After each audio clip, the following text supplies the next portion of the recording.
Bon, pour l'instant, il n'y a aucune liberté de choix. Ni même, il n'y a même pas un début de homme ou femme.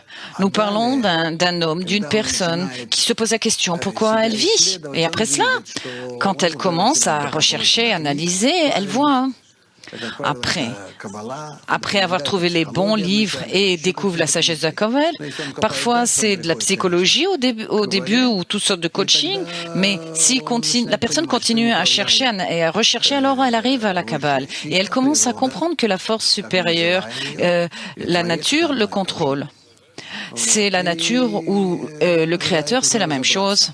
Et alors, une personne veut vraiment comprendre où la nature veut le conduire, pourquoi il existe et comment il est gouverné, comment tout ça marche.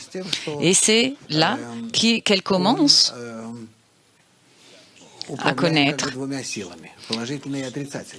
qu'il est contrôlé par deux forces, une force positive et négative.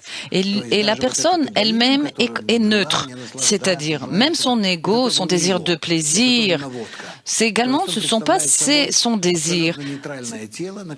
Alors, l'homme est entièrement neutre.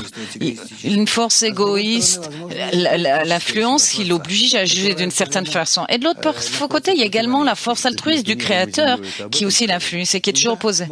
Alors, il est entre ciel et terre, c'est ça que vous voulez dire? Oui, réponse oui, on peut dire ça comme ça. Ici commence une recherche au sein de l'homme. La force négative, égoïste, qui absorbe tout, qui ne veut que prendre pour soi-même.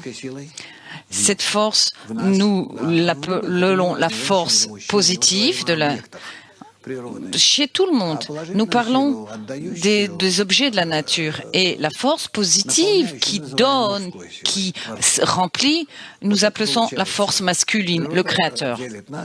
Et donc, la nature nous divise en deux parties. Mais ça n'a aucun rapport avec les hommes et les femmes dans notre monde. Dans notre monde, nous sommes tous identiques, nous sommes tous des égoïstes et il y a juste la force négative qui agit sur nous et la force positive, nous n'en avons besoin que pour développer encore plus notre force négative.